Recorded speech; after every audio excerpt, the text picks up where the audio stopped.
अस्सलामुअलैकुम। आज मैं बताऊंगी आपको एक ऐसा वक्त जो हमारे प्यारे नबी मोहम्मद मुस्तफ़ा सल्लल्लाहु अलैहि वसल्लम ने उस वक्त पर हमें घर से बाहर निकलने के लिए बिल्कुल बिल्कुल मना किया है। वो वक्त ऐसा है जो हमारे लिए मुसीबत की वजह बन सकता है, हमारी परेशानी की वजह बन सकता है। तो वो वक्त है मगरिब से इशा के दरमियान। मगरिब और इशा के दरमियान का वक्त ऐसा है, जिस तरह से देखो सुबह होती है, सुबह होते ही हम सब इंसान अपने अपने काम पर लग जाते हैं सुबह होते ही।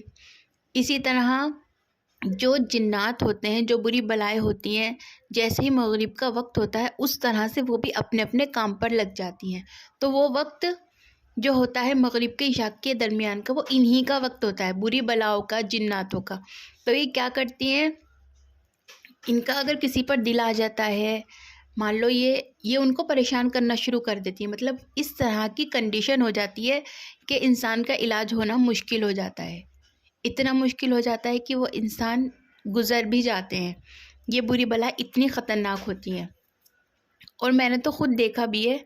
और ये सही बात है, क्योंकि देखो जो हमारे प्यारे नबी ने हमें बातें बताई हैं वो बिल्कुल सच है, वो बात बिल्कुल भी गलत नहीं है। क्योंकि जो हुआ है, जो उन्होंने देखा है, वही बताया है अपनी उम्मत के लिए, ताकि उम्मत उस चीज़ से परहेज़ करे जो उम्मत के लिए। तो जो हमें प्यारे नबी ने बताया है उस पर हमें अमल करना चाहिए, क्योंकि कुछ बातें ऐसी बताई जो हमारे लिए बहुत अच्छी हैं, ज़रूरी हैं, वो हमें करनी चाहिए। करेंगे तो हमें फ़ायदा मिलेगा। और कुछ बातें ऐसी हैं जो हमारे लिए ख़राब हैं, हमारी परेशानी की वजह बन सकती है। तो उन बातों को हमें रोक कर नहीं करना चाहिए कभी भी। तो इसी तरह मगरिब और इशा के दरमियान हमें अपने घर के बच्चों को या हमारे घर के जानवर, जैसे कि कुछ हलाल जानवर हम पालते हैं, मान लो बकरा पालते हैं हम, इस तरह उनको भी बाहर जाने की इजाज़त नहीं है। मगरिब से इशा के दरमियान अपने घर के जानवरों को भी घर में रखना चाहिए। ये बिल्कुल सही हदीस है, कुछ गलत नहीं है। मैं आपको वही बताती हूँ जो मैंने सुन रखा है, जो मैंने पढ़ रखा है।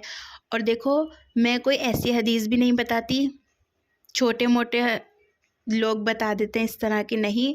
जो जाने माने उल्मा होते हैं, जो आलिमा होती हैं, मैं उनकी हदीस ही सुनती हूँ, हमेशा उन्हीं को फॉलो करती हूँ। और वो मैं भी इसी तरह से हदीस बता देती हूँ, क्योंकि हमें पता है हमें हदीस सुनकर ख़ुद तक नहीं रखना है, उसको हमें आगे शेयर करनी है। अब जैसे मैं बताऊंगी, जो मुझे सुनेगा वो किसी और को बताए। हदीस सुनकर अपने ख़ुद तक ना रखें, घर में तो एक बार बता ही दे।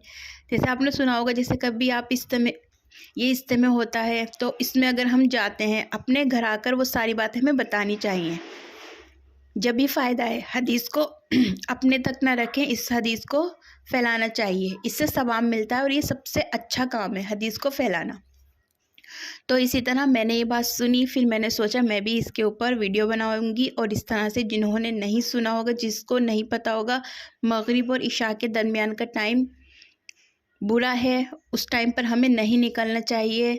हमें अपने बच्चों को भी घर में ही रखना चाहिए, क्योंकि देखो बच्चे ऐसे होते हैं, वो शाम को ही घर से बाहर खेलने के लिए निकलेंगे, पार्क जाएंगे तो शाम को ही निकलेंगे। लेकिन हमें सख्ती से उन्हें घर में ही रखना चाहिए,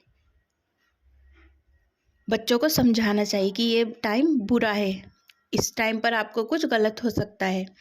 तो इस वजह से बच्चों को अपने घर में ही रखें, क्योंकि फिर इस तरह की बीमारियां आ जाएंगी, साथ लग जाएंगी। बीमारियां जाती नहीं हैं, इस तरह की बीमारियां बहुत परेशानी हो जाती है, क्योंकि इंसान को अपना ख्याल भी नहीं रहता, वो क्या बोल रहा है, क्या कर रहा है, इस तरह का हो जाता है। तो आप सबसे गुजारिश है, अपने जो घर के बच्चे हैं, अपने जो घर के जानवर हैं, उनको घर ही में रखें मगरिब और इशा के दरमियान। तो इसी तरह एक और बात बताती हूँ, जैसे, हाँ ये बात सही है, हमें बैठकर ही पानी पीना चाहिए। लेकिन बैठकर पानी, अगर हमें आसानी है बैठने में तो हम बैठकर पानी ही पिएं। लेकिन कुछ ऐसा नहीं कि हमें हमेशा बैठकर ही पानी पीना है। लेकिन अगर ऐसा है कि हम बैठ नहीं सकते, हमें बैठने में परेशानी है, तो हम खड़े होकर भी पानी पी सकते हैं, क्योंकि ये भी प्यारे नबी मोहम्मद मुस्तफ़ा सल्लल्लाहु अलैहि वसल्लम को एक मर्तबा हज़रत अली ने देखा था खड़े होकर पानी पीते हुए। तो उन्होंने उनसे जवाब मांगा था, तो जवाब में यही कहा उन्होंने कि जितना आसानी हो सके आप बैठकर पानी पी लो। अगर आपके लिए बैठना आसान नहीं है तो फिर आप खड़े होकर भी पानी पी सकते हैं। तो ये बात मैं सोच रही थी बता दूं, क्योंकि ये भी हदीस है और हमें हर हदीस पता होनी ज़रूरी है, हम सब मुस्लिम्स को। तो ये सुनने के लिए जज़ाकल्लाहु खैर। आप जो सुनते हैं वो दूसरों तक भी पहुँचाएं, हर अपने मुसलमान भाई बहन को बताएं। और आप अपने घर के बच्चों को आयतुल कुर्सी ज़रूर याद करवाएं, क्योंकि ये हमें कई बलाओं से बचाती है। तो इसको ज़्यादा से ज़्यादा शेयर करना। जज़ाकल्लाहु खैर।